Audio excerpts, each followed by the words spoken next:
부조와 선지자 제11장 아브라함을 부르심. 바벨에서 흩어진 후 또다시 우상 숭배가 거의 보편화되자 마침내 주께서는 완고한 범법자들은 그들의 악한 길을 따르도록 내버려 두시고 셈 계통의 아브라함을 택하셔서 후대를 위하여 당신의 율법의 보존자로 삼으셨다. 아브라함은 미신과 이교 신앙 가운데서 자랐다. 심지어는 하나님에 대한 지식을 보존하여 왔던 그의 아버지의 가족들까지도 그들을 둘러싼 유혹적인 가마에 굴복하여 여호와보다도 다른 신들을 섬겼다. 그러나 참 신앙은 중단되지 말아야 하였다. 하나님께서는 항상 당신을 섬기는 남은 무리를 보존하셨다. 아담, 셋, 에녹, 무드셀라, 노아, 셈은 계통을 이어가며 각 시대를 통하여 그분의 뜻을 담은 귀중한 계시들을 보존하였다. 데라의 아들 아브라함은 이 거룩한 신탁의 후계자가 되었다. 우상 숭배는 사방에서 그를 유혹하였으나 허사였다. 신실치 못한 자들 가운데서도 신실하며 만연하고 있는 배교에도 부패되지 않은 채 그는 유일하신 참 하나님을 예배하는 일을 끝까지 고수하였다. 여호와께서는 자기에게 간구하는 모든 자, 곧 진실하게 간구하는 모든 자에게 가까이 하시는도다. 그분께서는 아브라함에게 당신의 뜻을 전달하시고 당신의 율법의 요구와 그리스도를 통하여 성취될 구원에 관한 명확한 지식을 주셨다. 당대의 사람들에게 특별히 소중했던 자손의 번영과 국가적 위대함에 대한 약속이 아브라함에게 주어졌다. 내가 너로 큰 민족을 이루고 내게 복을 주어 내 이름을 창대케 하리니 너는 복의 근원이 될지라. 이것에 더하여 그 믿음의 후사에게는 다른 모든 것보다 귀중한 보증, 곧 그의 혈통에서 세상의 구세주가 나시리라는 다음과 같은 보증이 주어졌다. 땅의 모든 족속이 너를 인하여 복을 얻을 것이니라. 그러나 성취의 첫째 조건으로서 믿음의 시험이 있어야 했는데 그것에는 희생이 요구되었다.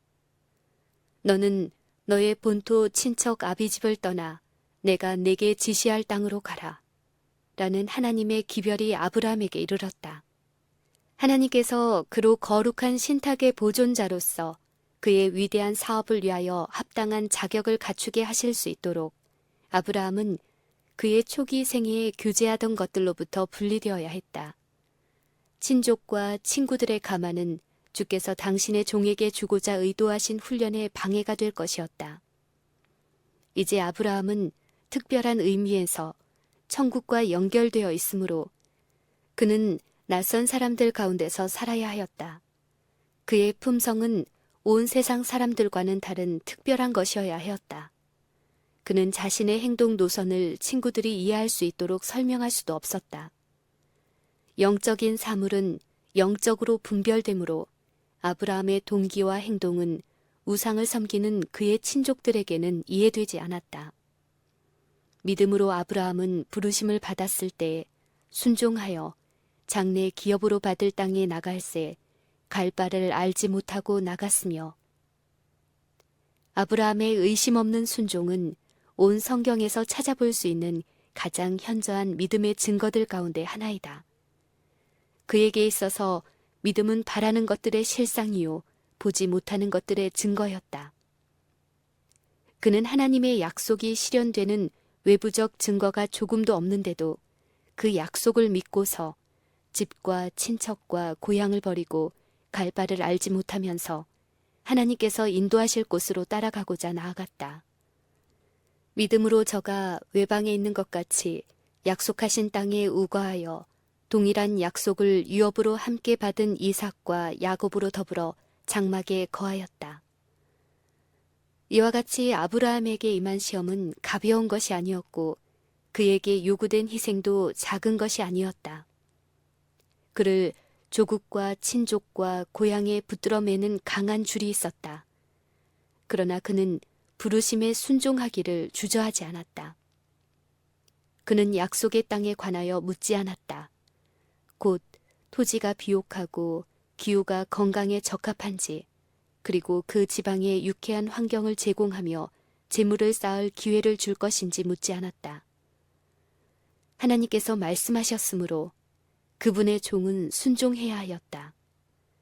그에게 있어서 이 세상에서 가장 행복한 곳은 하나님께서 그로 있기를 원하시는 곳이었다.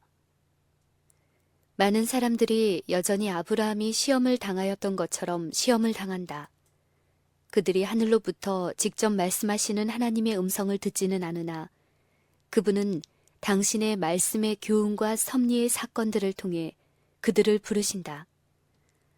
그들은 극기와 고난과 희생의 길인 것처럼만 보이는 길로 들어가기 위하여 부귀와 공명을 보장하는 직업을 버리며 마음에 맞는 유리한 공동생활을 떠나고 친족과 작별하라는 요구를 받을지도 모른다.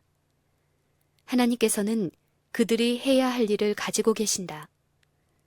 그러나 안일한 생활과 친구들과 친족의 감화는 그 일을 성취하는 데 필수적인 바로 그 특성을 개발하는 데 방해가 되었다. 하나님께서는 당신 자신을 그들에게 계시하시기 위하여 그들을 인간의 감화와 도움에서 벗어나게 해서 당신의 도움의 필요를 느끼며 당신만을 의지하도록 인도하신다. 마음에 품은 계획과 친밀한 교제를 단념하고 섭리의 부르심에 응할 준비가 된 사람은 누구인가? 새로운 의무들을 받아들이며 시도해 본 적도 없는 분야에 뛰어들어 확고부동하고 자원하는 마음으로 하나님의 일을 행하며 그리스도를 위하여 자신의 손해를 이익으로 간주할 사람은 누구인가? 이와 같이 하고자 하는 사람은 아브라함의 믿음을 가진 사람이요. 그와 함께 현재의 고난은 좋게 비교할 수 없는 지극히 크고 영원한 영광의 중한 것을 나누어 받을 것이다. 아브라함이 갈대아 우르에 살 때에 처음으로 하나님의 부르심이 그에게 임하였고 그것에 순종하여 하란으로 옮겨갔다. 그의 아버지의 가족은 이곳까지 그와 동행하였는데 이는 그들이 우상을 숭배하는 동시에 참 하나님을 예배하는 데도 연합하였기 때문이었다. 이곳에서 아브라함은 데라가 죽기까지 머물렀다. 그러나 하나님의 음성은 그에게 그의 아버지의 무덤으로부터 앞으로 나아가라고 명령하였다. 그의 형제 나홀과 그의 가족은 그들의 고향과 우상을 버리지 않았다. 아브라함의 아내 사라 외에 오래전에 죽은 하란의 아들 룸만이 부조의 순례 생활에 동참하기로 선택하였다. 그러나 큰 무리가 메소포타미아를 떠났다. 아브라함은 이미 동방에서는 부로 간주되는 허다한 양떼와 가축대를 소유하고 있었으며 그의 주위에는 수많은 종들과 가신들이 있었다. 그는 다시는 돌아오지 않으려고 조상들의 땅을 떠나고 있었으니 하란에서 모은 모든 소유와 얻은 사람들을 함께 이끌고 갔다. 이들 가운데 많은 사람들은 사사로운 이익이나 봉사에 대한 보수보다도 더 높은 보수로 말미암아 이끌림을 받았다. 하란에 머무는 동안 아브라함과 사라는 둘 다 다른 사람들로 참 하나님을 예배하고 봉사하도록 인도하였다. 이들은 부조의 권속의 일원이 되어 약속의 땅으로 그와 같이 갔다. 그들은 가나안 땅으로 가려고 떠나서 마침내 가나안 땅으로 들어갔다. 저희가 최초로 머무른 곳은 세겜이었다. 아브라함은 이편의 에발산과 저편의 그리심산 사이에 감람숲과 솟는 샘물들이 있는 넓고 푸른 무성한 골짜기에 모래 상수리 나무 그늘 아래 장막을 쳤다. 부조가 들어간 곳은 아름답고 비옥한 지역, 곧 골짜기에든지 산지에든지 시내와 분천과 샘이 흐르고 밀과 보리의 소산지요, 포도와 무화과와 석류와 감람들의 나무와 꿀의 소산지였다. 그러나 여호와를 예배하는 자에게 있어서 숲이 우거진 산과 풍요한 평원은 우물한 그림자로 덮여 있었다. 그때 가나안 사람이 그 땅에 거하였더라.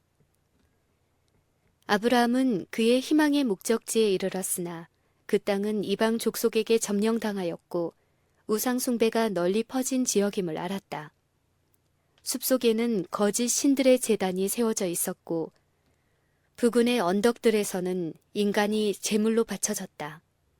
하나님의 약속에 매달리기는 하였으나 그가 장막을 친 곳은 불길한 예감이 드는 곳이었다. 그때 여호와께서 아브라함에게 나타나 가라사대 내가 이 땅을 네 자손에게 주리라고 하셨다. 하나님의 임재가 그와 함께하며 그가 악인의 손에 내맡겨지지 않았다는 이 같은 보증으로 그의 믿음은 더욱 굳게 되었다. 아브라함은 자기에게 나타나신 여호와를 위하여 그곳에 단을 쌓았다. 여전히 나그네인 그는 얼마 후에 베델 근처에 있는 한 곳으로 옮겨 다시 제단을 쌓고 주의 이름을 불렀다. 하나님의 벗 아브라함은 우리에게 훌륭한 모본을 보여주었다. 그의 생애는 기도의 생애였다. 그는 장막을 치는 곳마다 그 근처에 제단을 세우고 장막에 유하던 모든 사람들을 불러 조석으로 희생 제물을 드렸다. 그의 장막이 옮겨갔을 때에도 제단은 남았다. 후년에 요랑하는 가나안 사람들 중에는 아브라함에게서 진리에 대한 교훈을 받은 사람들이 있었다. 이들이 이 제단이 있는 곳에 왔을 때는 언제든지 저들 앞을 지나간 사람이 누구인지 알고 그곳에 장막을 칠 때는 제단을 수리하고 살아계신 하나님을 예배하였다. 아브라함은 남쪽으로 여행을 계속하고 있었는데 그의 믿음은 다시 시험을 당하였다. 하늘은 비를 내리지 않고 시냇물은 골짜기에서 흐르기를 그치고 들의 풀은 시들었다. 양떼들과 가축떼들은 목초를 얻지 못하였고 기근은 온 장막을 위협하였다. 그때 그 부조는 섭리의 인도를 의심하지 않았을까? 그는 갈대아 평야의 풍요를 사모하는 마음으로 돌아보지 않았을까? 그에게 고난의 고난이 연속될 때 아브라함이 어떻게 할 것인지를 모두 열심히 주시하고 있었다. 그의 확신이 요동한 것 같이 보이지 않는 한 그들은 희망이 있다고 생각하였다. 그들은 하나님께서 그의 벗이시며 여전히 그를 인도하시고 계신 것을 확신하였다. 아브라함은 섭리의 인도를 설명할 수 없었으며 장래의 유업을 실감하지 못하였다. 그러나 그는 내게 복을 주어 네 이름을 창대케 하리니 너는 복의 근원이 될지라는 약속을 굳게 붙잡았다. 그는 열심히 기도하며 어떻게 그의 백성과 양떼의 생명을 보존하는지를 생각하였으나 환경이 하나님의 말씀에 대한 그의 믿음을 뒤흔들도록 허용하지 않았다. 그는 기근을 피하여 애굽으로 내려갔다. 그는 가나안을 저버리거나 궁지에 몰린 나머지 그가 떠나온 갈대아 땅으로 되돌아가지 않았다. 갈대아 땅은 양식이 결핍되는 일은 없었지만 그는 될 수 있는 대로 약속의 땅에서 가까운 곳에 임시로 피난하였다가 하나님께서 그를 두셨던 곳으로 곧 돌아가고자 하였다. 주께서 당신의 섭리로 아브라함에게 이 시련을 주신 것은 그에게 순종과 인내와 믿음의 교훈, 곧 나중에 고난을 참도록 부르심을 받을 모든 사람들의 유익을 위하여 기록에 남겨야 할 교훈을 가르치고자 하심이었다. 하나님께서는 당신의 자녀들을 그들이 알지 못하는 길로 인도하시나 당신을 신뢰하는 자들을 잊어버리거나 내버리시지 않으신다. 그분께서는 욥에게 고통이 이르는 것을 허락하셨으나 그를 버리지 않으셨다. 그분께서는 사랑하는 요한이 외로운 밤모섬으로 귀양 가도록 허락하셨으나 하나님의 아들께서는 그곳에서 그를 만나셨다. 그리하여 그의 계시는 불멸의 영광된 장면들로 가득 찼다. 하나님께서 당신의 백성들이 시련을 당하도록 허락하시는 것은 자신들의 성실성과 순종으로 그들 스스로가 영적으로 부유하게 되며 그들의 모본이 다른 사람들에게 힘의 근원이 되도록 하기 위함이다. 나 여호와가 말하노라. 너희를 향한 나의 생각은 내가 하나니 재앙이 아니라 곧 평안이라. 우리의 믿음을 격렬하게 시험함으로 하나님께서 우리를 버리신 것처럼 보이게 하는 바로 그 시련들은 우리가 우리의 모든 짐들을 그분의 발 아래 놓고 그 대신 그분께서 우리에게 주신 평안을 경험하도록 우리를 그리스도께로 더욱 가까이 인도하기 위함이다. 하나님께서는 항상 고난의 풀무를 통해 당신의 백성들을 시험하셨다. 그리스도인 품성의 순금에서 찌꺼기가 제거되는 것은 풀무의 열을 통해서이다. 예수께서는 그 시험을 주목하신다. 그분께서는 그것이 당신의 사랑의 광채를 반사할 수 있도록 그리스도인 품성의 귀금속을 정련하기 위하여 필요되는 것이 무엇인지를 아신다. 하나님께서는 세밀하고 엄격한 시험으로써 당신의 종들을 훈련하신다. 그분께서는 당신의 사업을 발전시키는 데 사용할 수 있는 역량을 가진 어떤 사람들을 보시고 이들을 시련에 처하게 하신다. 그리하여 그분께서는 당신의 섭리 가운데서 그들의 품성을 시험하며 그들 자신들은 알지 못했던 결점과 약점들을 드러내는 위치로 그들을 이끄신다. 그분께서는 이 결점들을 시정하고 당신을 위한 봉사에 그들 자신을 적합한 자가 되게 할 수 있는 기회를 그들에게 주신다. 그분은 그들에게 그들 자신의 연약함을 보이시고 당신을 의지하도록 가르치신다. 왜냐하면 그분만이 그들의 도움과 보호자가 되시기 때문이다. 이리하여 그분의 목적은 달성된다. 그들의 능력이 그들에게 주어진 그 큰 목적을 성취하기 위하여 그들은 교육과 연단과 훈련을 받으며 준비된다. 하나님께서 그들을 불러 활동하게 하실 때 그들은 준비가 되므로 지상에서 성취되어야 할 사업을 행함에 있어서 하나님의 천사들이 그들과 연합할 수 있다. 애굽에 체류하는 동안 아브라함은 인간적인 약점과 불완전함을 벗어나지 못하였음을 증거하였다. 사라가 그의 아내라는 사실을 숨김으로써 그는 하나님의 보호하심에 대한 불신을 드러내고 그의 생애 속에서 그처럼 자주 존귀하게 예증되었던 고상한 신앙과 용기의 결핍을 나타내었다. 사라는 아리따운 여인이었으므로 그는 거무스레한 애굽 사람들이 아름다운 타국인을 탐내어 그를 얻고자 그의 남편을 죽이기를 주저하지 않으리라고 생각하였다. 그는 사라가 자기 어머니의 딸은 아닐지라도 자기 아버지의 딸이었으므로 그를 누이라고 하는 것은 거짓말하는 죄가 아니라고 생각하였다. 그러나 이같이 그들 사이에 진정한 관계를 은폐하는 것은 기만이었다. 엄격한 정직에서 벗어나는 것은 하나님의 승인을 받을 수 없다. 아브라함의 믿음의 부족 때문에 사라는 큰 위험에 처하였다. 사라가 아름답다는 말을 듣고 애굽 왕은 그를 자신의 아내로 삼으려고 궁궐로 데려오게 하였다. 그러나 주께서 왕가의 천벌을 내리심으로 당신의 크신 자비로 사라를 보호하셨다. 이 일을 통해 왕은 일의 진상을 알고 자신에게 행한 기만에 대하여 분노하여 아브라함을 책망하고 그의 아내를 돌려주면서 네가 어찌하여 나를 이렇게 대접하였느냐?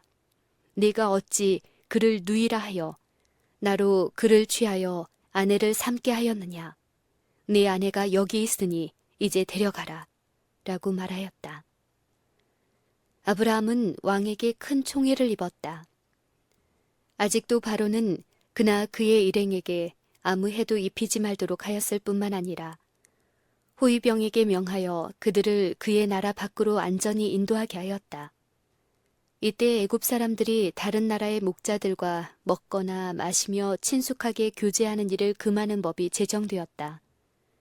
바로가 아브라함을 추방하는 일은 친절하고 관대하였지만 그는 그에게 애굽을 떠나도록 명령하였다. 그는 감히 그를 머물도록 허락할 수 없었기 때문이었다. 그는 알지 못하여 그에게 큰 해를 입히려 하였으나 하나님께서 막으시고 큰 죄를 범하는 데서 왕을 구원하셨다. 바로는 이 타국인을 통해 하늘의 하나님이 영화롭게 하는 사람을 보고 그의 나라 안에 그처럼 분명하게 하나님의 은총을 입은 자가 있는 것을 두려워하였다. 아브라함이 애굽에 머물러 있었더라면 그의 증가되는 재산과 명예는 애굽 사람들의 질투와 탐심을 일으켜 왕이 책임져야 할 어떤 해를 그에게 입힐지 모르며 다시 왕가에 천벌이 이를지도 모를 일이었다. 바로에게 주어진 경고는 아브라함이 그 후 이방 백성들과 교제할 때에 그에게 보호가 되었다는 것이 밝혀졌다. 그 사건은 비밀로 감추어져 있을 수 없었고 아브라함이 섬기던 하나님은 당신의 종을 보호하시며 그에게 입힌 어떤 해라도 보복을 당한다는 사실이 알려졌기 때문이었다. 하늘의 왕의 자녀 가운데 한 사람에게라도 나쁜 짓을 하는 것은 위험한 일이다. 시편 기자는 선민에 대하여 하나님께서 그들의 영고로 열왕을 꾸짖어 이르시기를 나의 기름 부은 자를 만지지 말며 나의 선지자를 상하지 말라고 말함으로써 아브라함의 경험을 이 장에서 언급한다. 애굽에서 당한 아브라함의 경험과 여러 세기 후에 있은 그의 후손들의 경험 사이에는 재미있는 유사점들이 있다. 양편 다 기근 때문에 애굽에 내려갔고 양편 다 그곳에 머물렀다. 하나님께서 그들을 위하여 천벌을 내리심으로 애굽 사람들은 그들을 두려워하였으며 그들은 이방인들의 선물로 부유하게 되어 큰 재물을 가지고 나왔다.